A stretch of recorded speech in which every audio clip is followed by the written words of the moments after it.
All right. Welcome to Resilient Voices and Beyond. I'm so excited to be able to bring another episode to you guys. I hope you guys are staying safe out there and just having a great time in life, living your best life. This episode is a very special one to me. She is a very dear friend and just an all out great person. And I'm excited for her to be able to share her experience and her story and her expertise. So, without further ado, I'm going to have her introduce herself.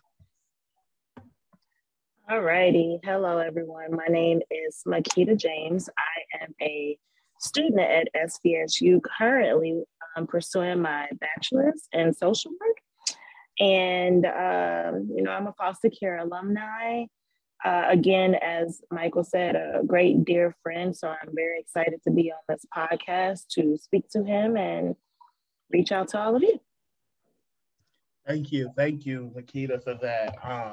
Man, um, well, I don't know if you got a chance to listen to any of my other podcasts or so forth, but the audience know at this moment in time, if you've been listening and following me, I like to say I like to dive deep with you, and kind of get a sense of who you are, because I think it's important when we hold guests and speakers that we highlight the journey so we can understand the expertise, and so forth.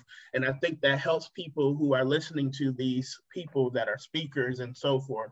It helps them get a better understanding of the individual and so forth. So without further ado, if you don't mind, and whatever you're comfortable with, kind of taking us through what has led you to be the social work student and great advocate that you are today. All righty. Well, to know me, you have to know my story. It started at a very, very, very, very young age, about two, that I had parents that, well, first off, a father that was a drug addict and a mother that was battling her own demons as far as foster youth, foster care went, as well as a lack of parenting, because her mother was in prison for 90% of her life and she did not know her father. So was born into essentially a marriage that was doomed from the beginning because they came in as two broken individuals. My father was in and out of jail, and I was raised by his mother and his sisters. At some point around the age of 9, I met my mother for the first time after having been separated from her from the age of 2. And I moved to this great old state of Michigan. And that is where my story or my journey into foster care began. I dealt with abuse from her significant other and spent, let's just say, the better part of my childhood on the streets because that's where I felt the most safest. I developed a non-trusting relationship of many people around me, including family. I spent the better half of my childhood in the juvenile justice system, going in and out of the Saginaw Juvenile Detention Center, again, just because it just felt safer to be there and not home. Back when I was young, I probably remembered all the police officers' names on the force. It's just because that was the lifestyle that I was beginning to build as a child that was going through trauma. I began developing terrible habits that I now as an adult know that I couldn't blame on anybody but myself. The one thing I know just by working with individuals, or not essentially working with individuals, but just speaking to them, is they have that mentality that it's everybody else's fault but their own. Granted that,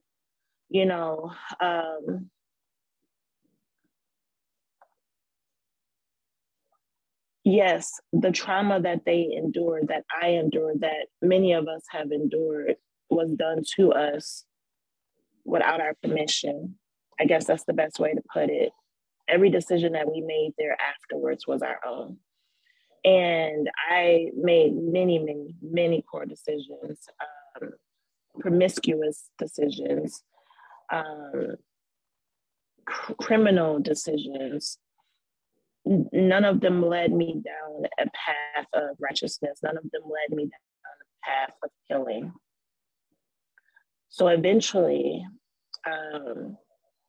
after going into the juvenile justice system at least 10 to 12 times, my family in the South decided, okay, maybe it was best that I go back home. So I got put on a Greyhound bus with the clothes on my back and nothing else, and was shipped to my family.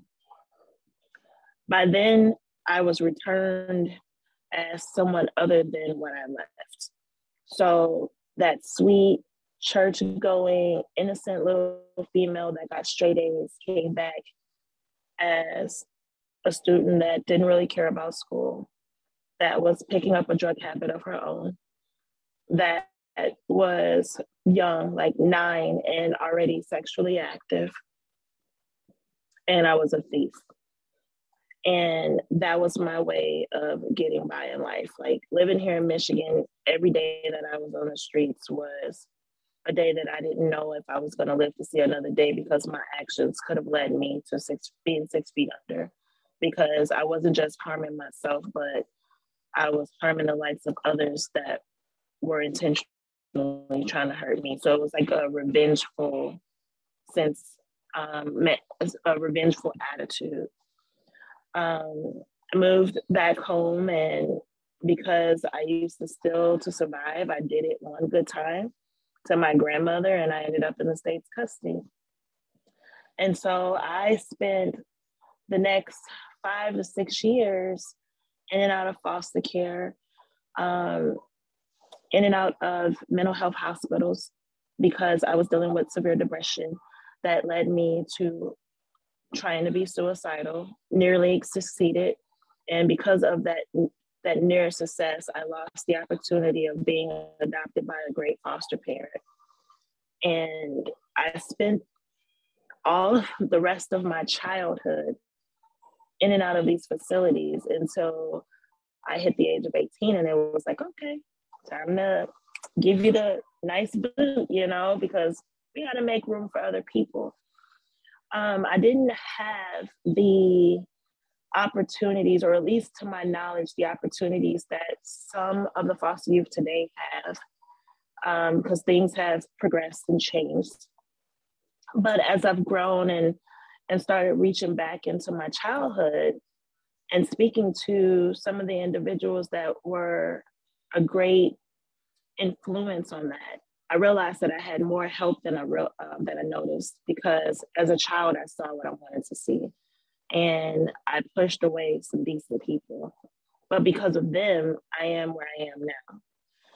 Because of them, I joined the military, because I was influenced by a CASA worker that was an Air Force sergeant. I decided to become a social worker because of a lady that took her time to invest her life in me, making sure that I was put into decent schools rather than a public school, put me in an arts and technology school because she knew what greatness I had in me. But what led me to physically becoming a social worker is the fact that I am a mother with 2 children that have mental health disabilities, physical disabilities. And also having had stepchildren that lost a friend due to suicide, knowing that they didn't really feel like they had someone to speak to was something that resonated with me, because my whole entire childhood, I felt unheard.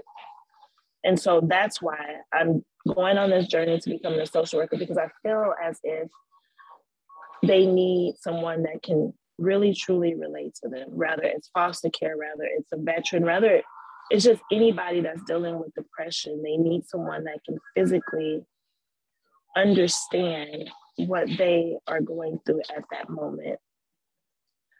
and be heard, because sometimes that's all they need, is to just be heard, not someone tell them what they need to do, but just be heard. And so that's why I'm on the journey that I'm on right now. I want to make the change that I want to see, not just in my home, but in my society.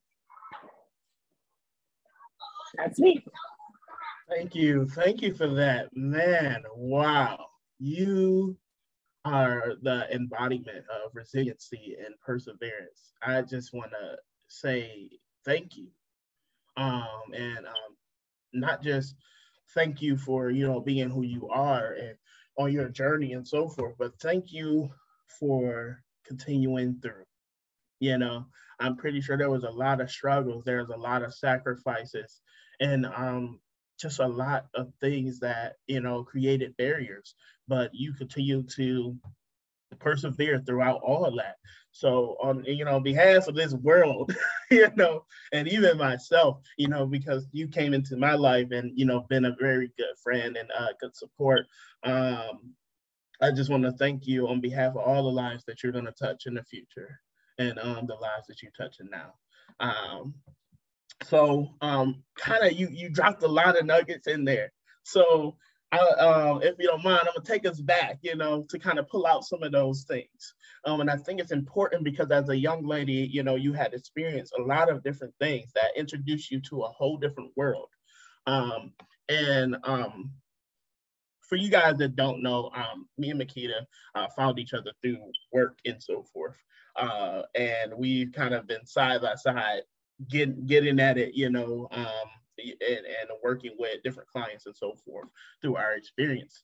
And it's been a very cool journey and so forth, but we've got to witness the effects that when things happen at young ages and so forth. So I guess what I'm asking is, what was the clicking moment and the turning switch for you as a young lady? And what helped you step out of that? And did you fully ever step out of it, at some point? Okay, so to answer your question, the turning point was the moment I tried committing suicide, because the fact that I nearly succeeded, twice to be exact, and God brought me back. I knew that He had a calling in my life. There was a reason why I had to be here. And for many, many, many, many years, I kept asking myself, I think even till this day, I still ask myself, like, why? Why me? Why am I the one, your chosen one of many, to still live on this great green earth to accomplish whatever it is that you want me to accomplish?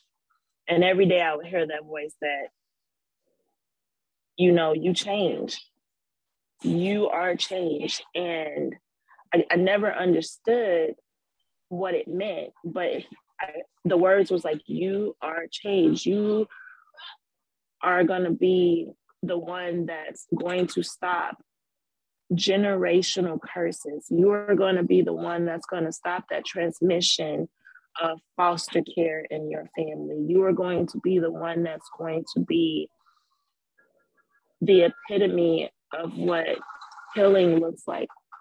And it took me literally until this year that it clicked. And I'm like, okay, I have children, and I could very well do exactly what my parents did.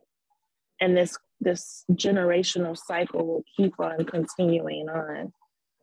But I need to make that change. I need to be what I would like my children to grow up to be. And that's a resilient, strong individual that knows that they can do anything that they set their mind on.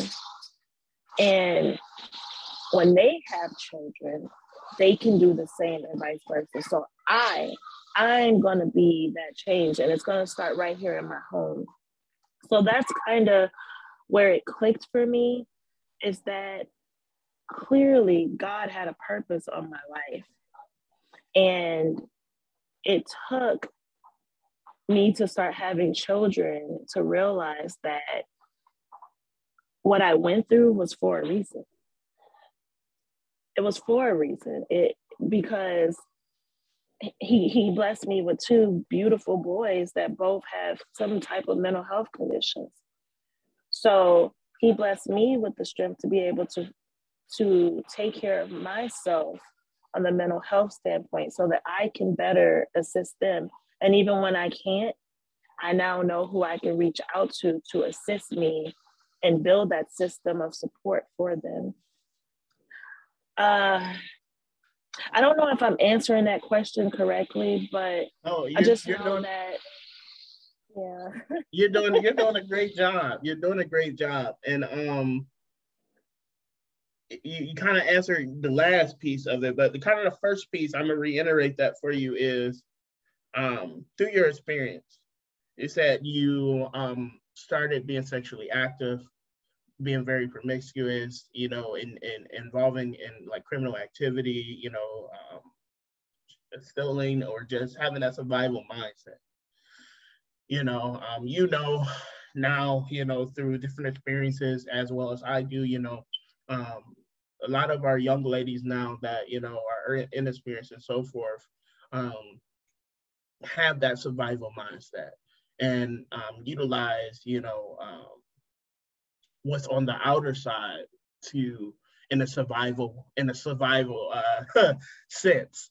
And I guess if you could, you know, in terms of have the opportunity to talk to one of those young ladies about what you've been through and what helped you switch that survival mindset of using, you know, body, you know, your attitude and, you know, just trying to survive and so forth, being promiscuous, you know, doing whatever you did, you know, criminally and so forth. What would you say? And how would you explain that to them that, you know, that won't be forever, you know?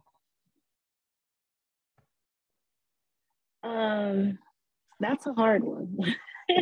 That is a hard question to answer, a hard response to give, because there is no real right answer or wrong answer for that situation.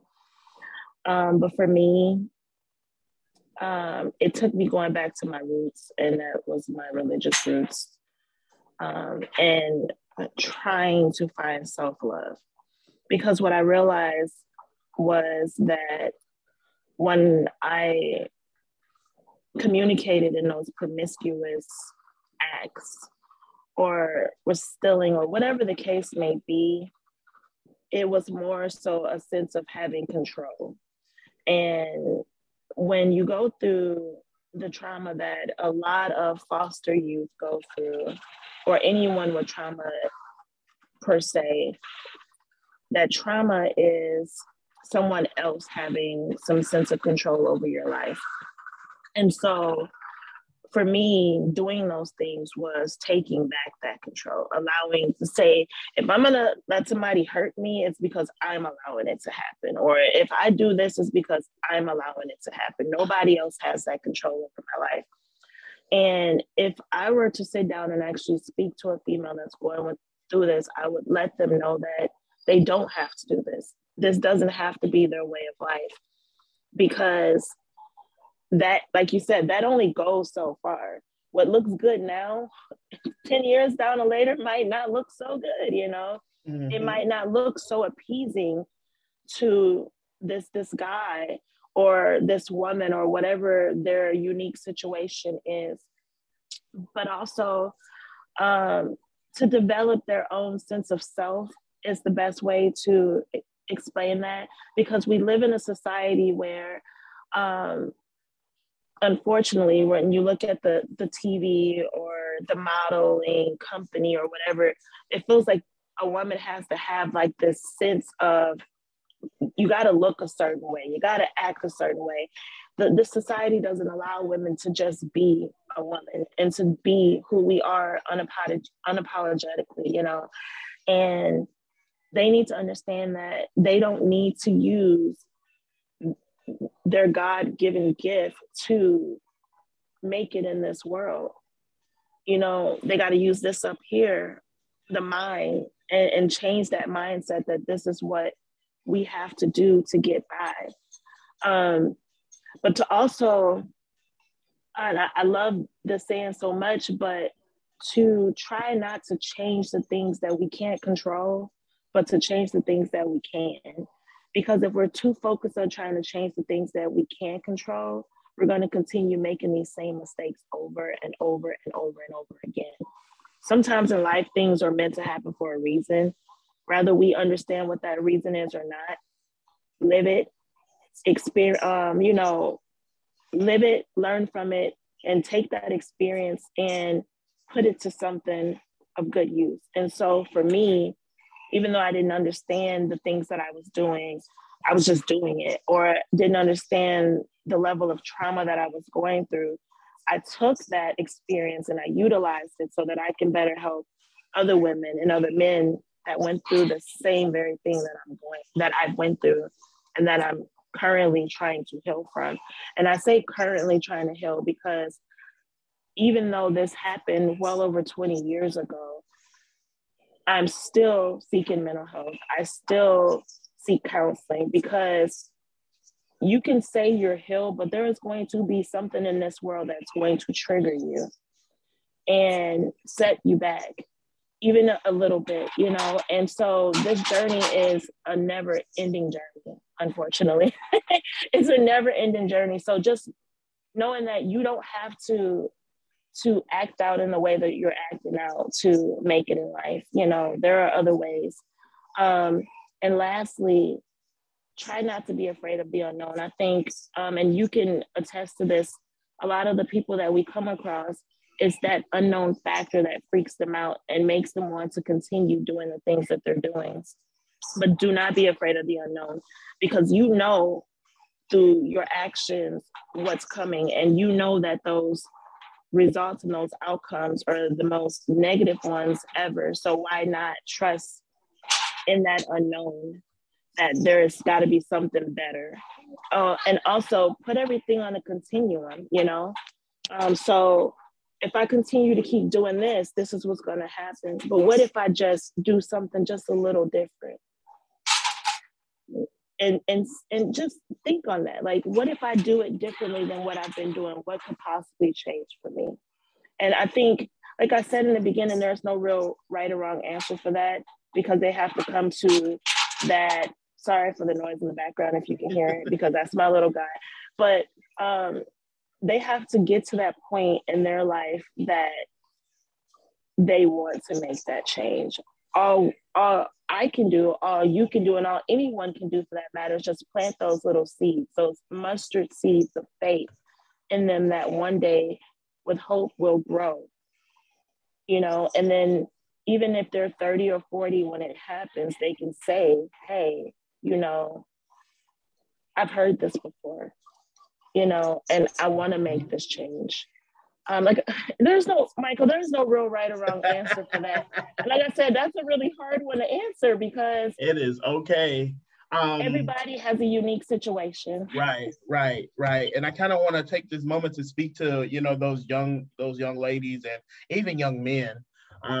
As we know, and I'm not going to say as we know, because some of us may not know as you guys are listening to this, foster youth are the most vulnerable when it comes to sex trafficking situations, are the most vulnerable when it comes to grooming and being in unhealthy relationships and so forth, because of what we've been through, and because of the trauma, it puts us in a mode of survival.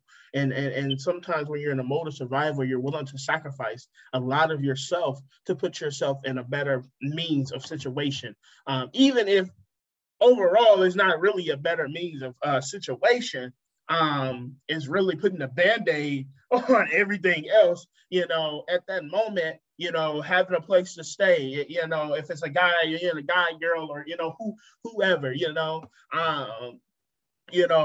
offering you that place, you're not really looking at if this person is a good person to be around.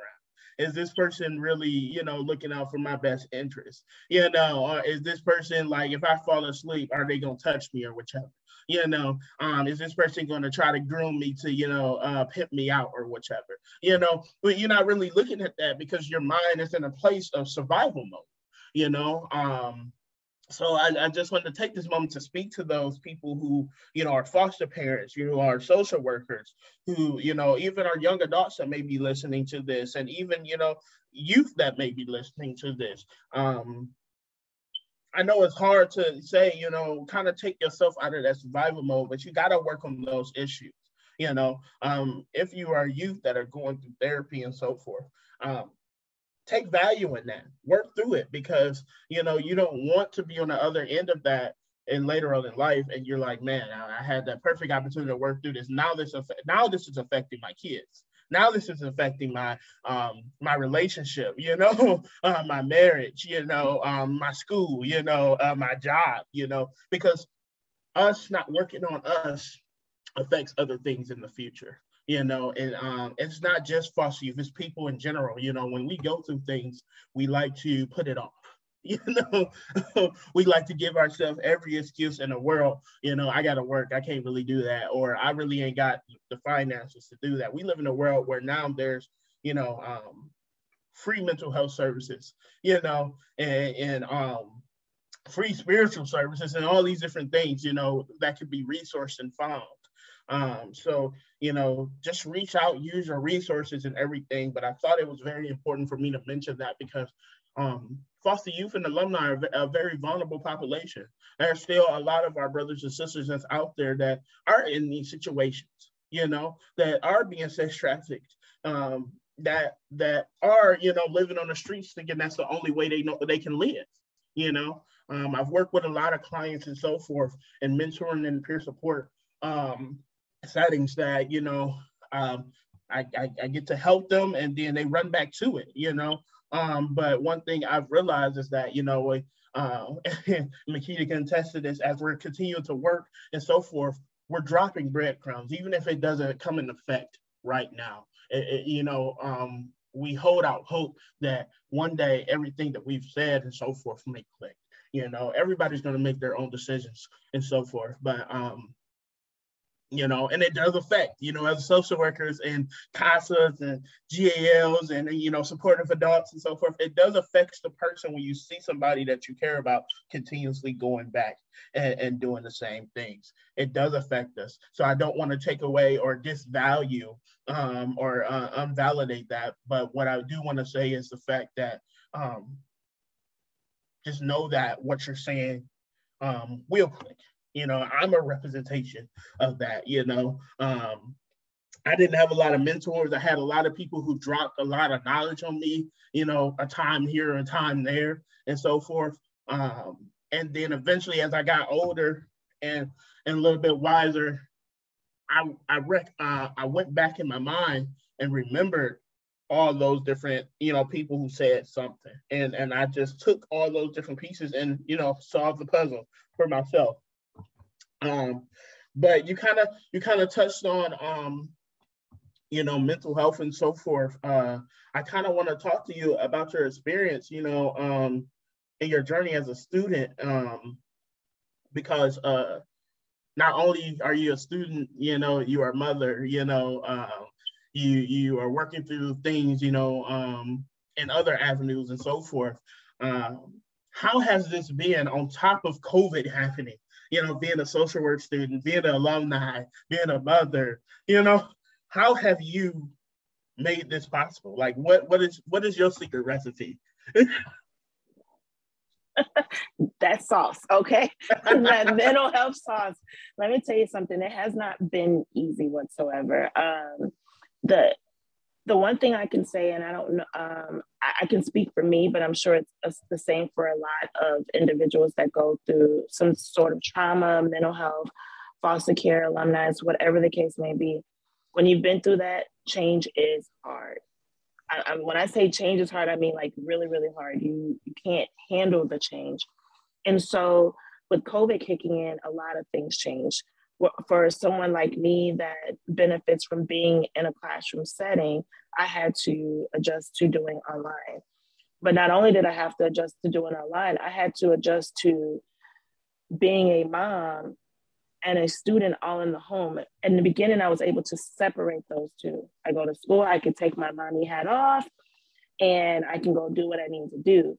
But when everyone was in the home, I had to combine all of those. And that was really hard. So I had to utilize my therapist. I had to utilize my boyfriend. And talking about my boyfriend, I want to pop back into something that you said earlier, and that's knowing thyself, knowing you fully with everything that made you who you are, your trauma, your childhood, anybody that you have crossed paths with, anything that made you who you are, and truly understanding yourself with all of that, not just what you want yourself to be, but with all of that, because you mentioned that, it will affect your kids, it will affect work, it will affect school, it will affect marriages. And that is so right, because if you go into these things, motherhood, fatherhood, marriage, trying to be a wife, trying to be a husband, and you're not fully healed, you're not just affecting yourself, you're affecting them as well, because you can't give the most of you to that. And I say that because for me, even though I was a mom and my oldest is about to be 14 this year, it was like being present and not being present all at the same time. And I experienced a lot of that through these last recent years since COVID kicked in. Was I'm physically here and I'm doing everything that a mom and a student should do, but yet the world was passing me by. And it's like having those outer body experiences. You see everything going on and you can't stop it. And the only way that I made it through any of this was knowing that mental health is healthy. Mental health is important. And I took that opportunity to make sure that I confided in my therapist that I've had for well over 6 years now.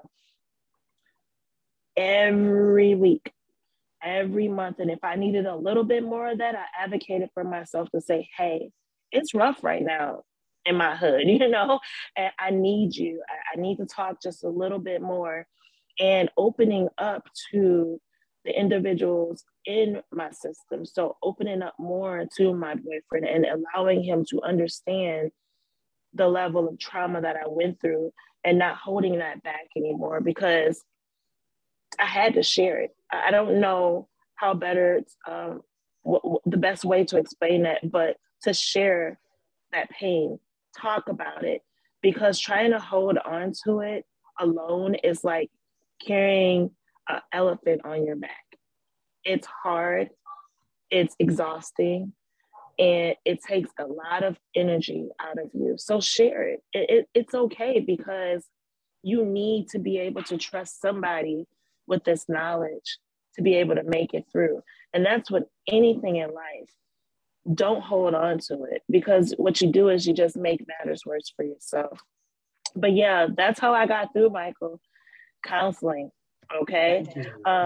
Because for me, it used to be drinking, it used to be marijuana, and I was like, no more, believe it or not, for me, I had a lot of vices. And I think a lot of people that go through trauma can say the same thing. They have a lot of vices, whether it's drugs or drinking or eating. Mine went from alcohol and drugs to eating, and then it went to tattoos, and I stopped getting tattoos because I realized that was another vice of my own that I would always go, because guess what? It was that one more thing that was painful, but I allowed it to happen. And so when you can tie all of these things that you do in life back to that, and you can see, okay, I still got a problem here. I thought this was healing me, but it's not healing me. It's actually enabling those problems that I developed for myself. When you can acknowledge that and nip it in the bud, you're on your way.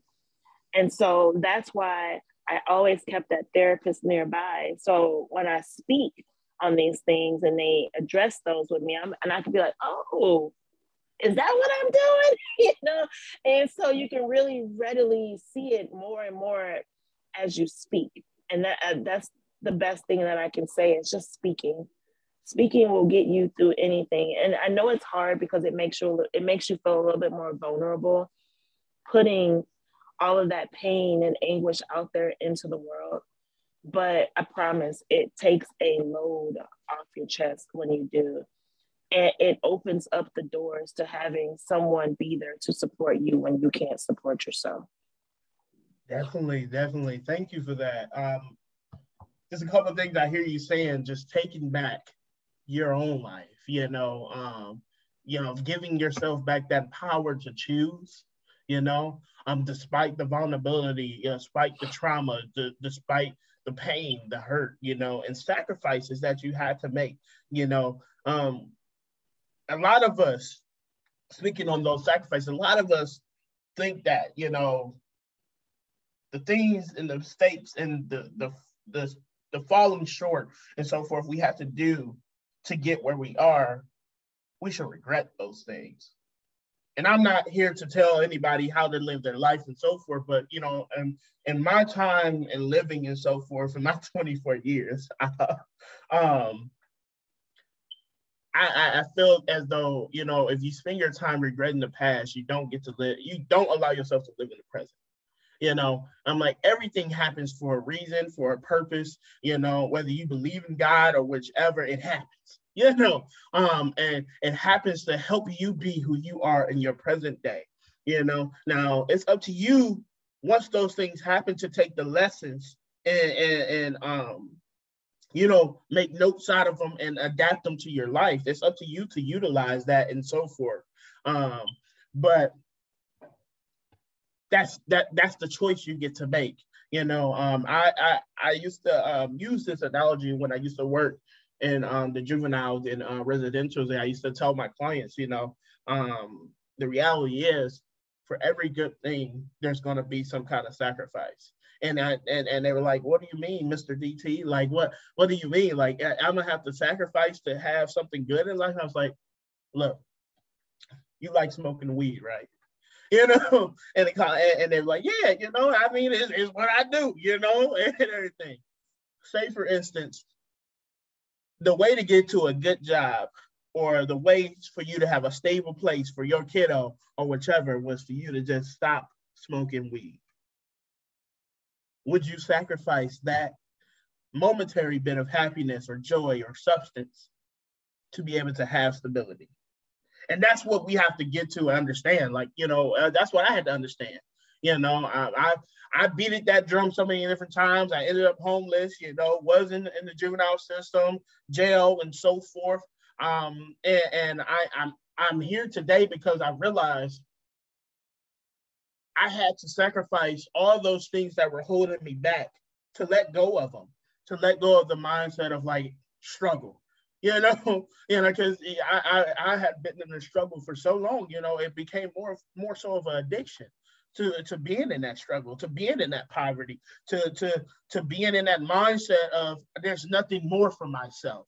I had to let go of that. And for someone that is addicted to that place of struggle and always having chaos around them, because when you grow up in chaos and dysfunction, it becomes a safe haven, because when there's peace and when there's quietness, it's hard to be like, I'm comfortable in this situation. And a lot of us find that place as we get adults. We find like other friends or a spouse or going to school that is not as dysfunctional as our past. So we self-sabotage in those areas, but that's my little rant. Just understand that, good things come with sacrifices, but they're not sacrifices that are going to hurt you. They're always sacrifices that's going to lead you to your next better self. I just want to say thank you for your vulnerability and your honesty, Makita. I appreciate that. I think, for our young ladies and women that are out there that, are embarking on those journeys, being a mother, having a relationship, and going to school and so forth can resonate with your story. And even not just mothers, fathers and so forth that are maybe doing the same thing. I appreciate that, but also you being able to speak to your childhood and coming up, to those young women that are in that survival mindset, that they don't have to stay there. And that's a very big thing, because we don't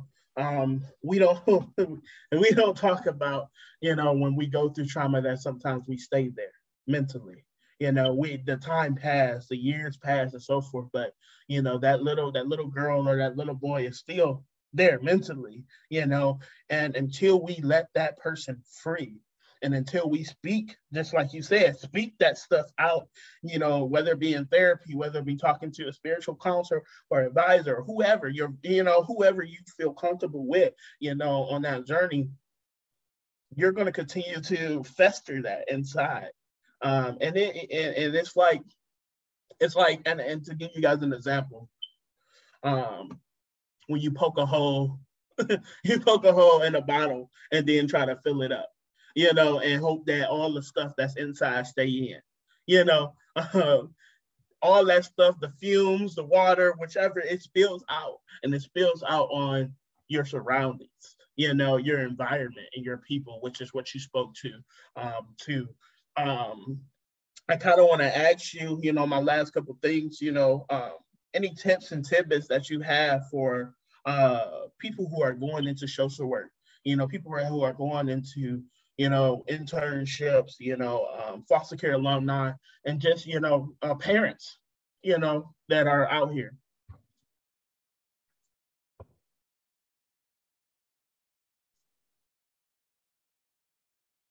Uh-oh, I think I lost you.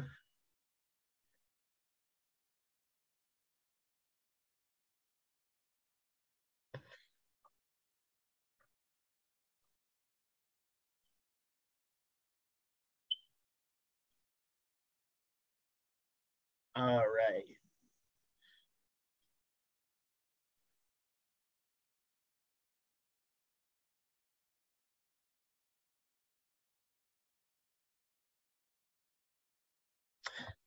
All right. So I don't know if I lost you or not, but yes. So just kind of going back, I think, it's very important what you said about mental health, and the fact that you experienced school through COVID and so forth.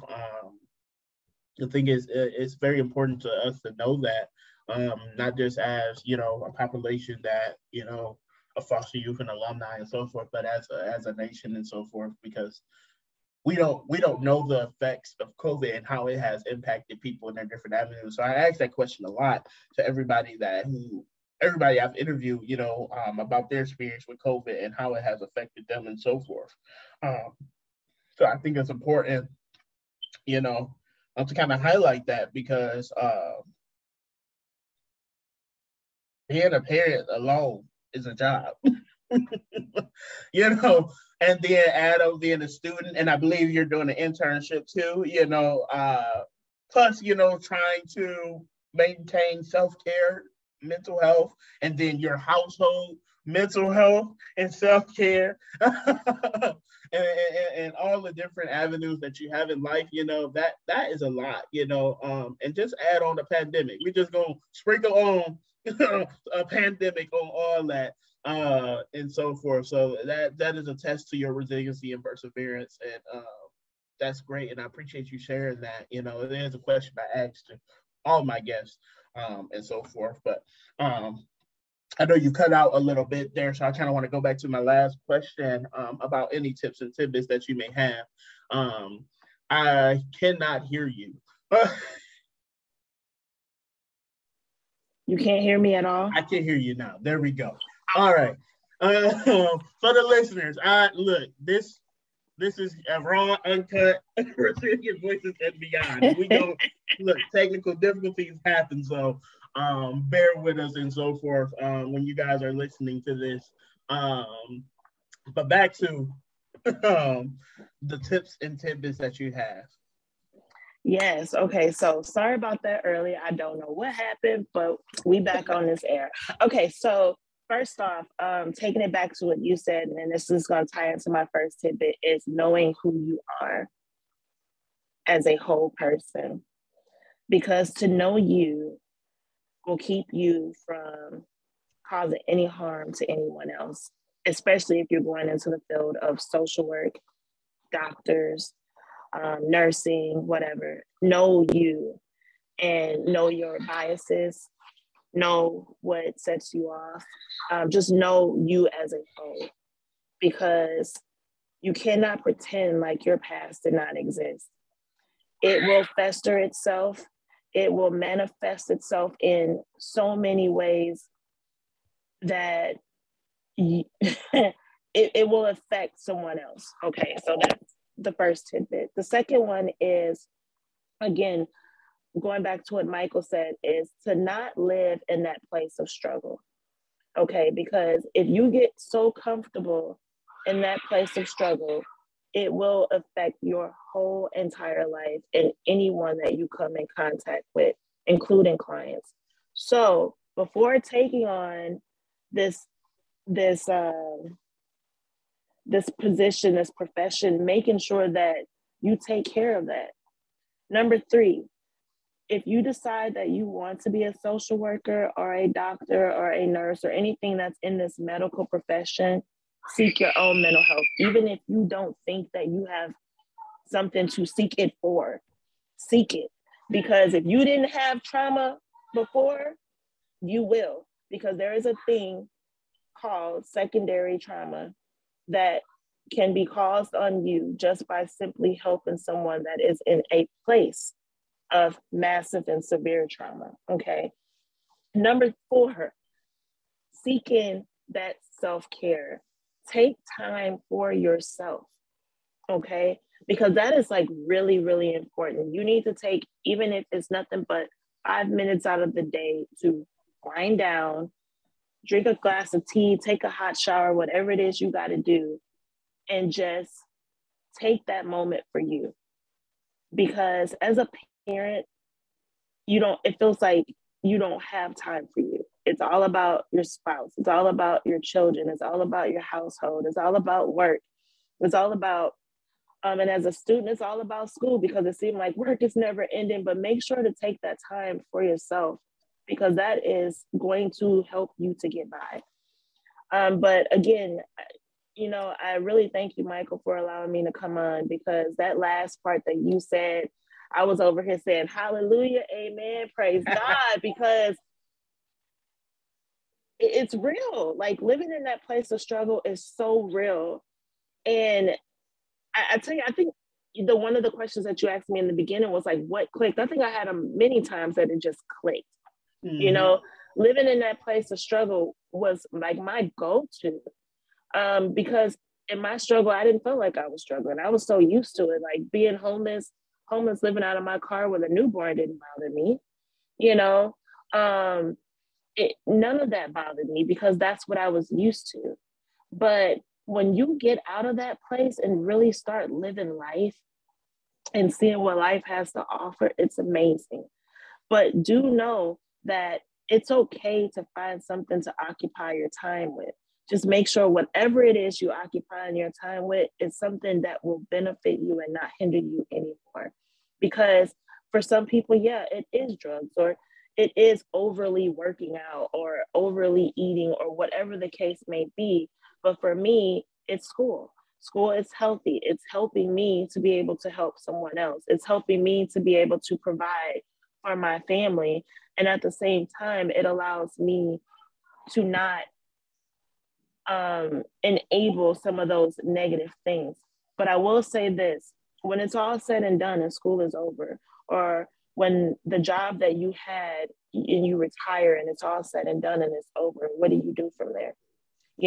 So making sure that you pick healthy things to involve yourself in, because like Michael said, and I will reiterate that part of your life will always and forever be a part of you. It's not going anywhere. And there is going to come a time in your life where it's going to be massively quiet. And those thoughts are still going to be floating around in your head and in your heart. And you have to know how to manage them and how to deal with them in the most healthiest and appropriate way. Thank you for that. Thank you. I appreciate that. You dropped so much, wisdom and knowledge and from your experience and so forth. And once again, I want to thank you for your honesty, your vulnerability, and your expertise. You are embarking on a journey, to become a social worker, but also, you've just to speak for a moment, you've given a lot of yourself to, whether it been to your kids, to, people you've come across in the past, to your country, as a veteran and so forth. You have lived a life of selflessness, and you're continuing on that journey to be a social worker. So I just want to thank you and commend you.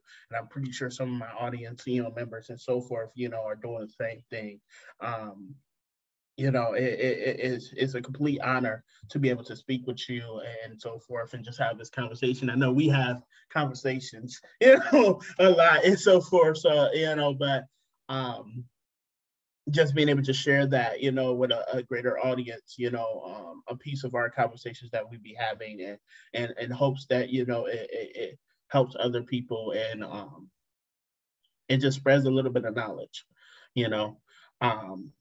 I want to thank you for coming on, and being a part of this. I would love to have you back as you continue, your pursuit to education and become that social worker and so forth, and just seeing, that journey of what's next for yourself. But thank you. Any last thoughts or comments that you may have? Yeah, one last thing, and it's going to go back to my lovely quote that I enjoy: is life is limitless. There is no ceiling, no cap on what you can do in life. If you find that there are limits, just know that you placed them there. So get out of your way, live life, and live it to the fullest, and try not to let all of the negativity of the world hinder you from being able to seek your innate greatness, because we all have it in us. We just have to open that box and let it free, like a little bird in the sky. Just be free. Don't live with those limitations anymore. And again, thank you so much for allowing me to be on your podcast today. I had fun.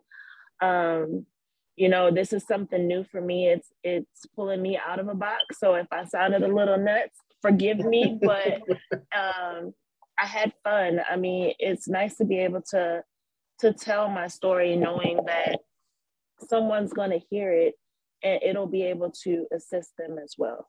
To know that they are not alone and that they do have a future before them, even when they don't see it. It's there. So thanks again. Oh, yeah. Thank you. I appreciate it. Yeah, it's been a very great episode. I'm glad that you came along and so forth. For the listeners, I thank you guys for listening and so forth. This is Resilient Voices and Beyond, and you guys know, before I close out, I have to say my little spiel. COVID is out there. It is real. It is here. And it very much will not probably go away.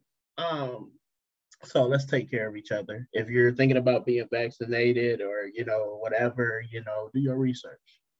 Get it done. Don't procrastinate. If you're not getting vaccinated, that is your choice. Not getting political about it or anything. But make sure that you're masked up. Make sure that you're taking the right precautions. You're washing your hands, you're sanitizing, and so forth. It takes a village. It takes all of us taking care of each other, to be able to be a safe nation and so forth, So please be careful. Please be safe. And you guys have a great night, a great evening, great morning, great whenever you're listening to it. This is Resilient Voices and Beyond. And thank you.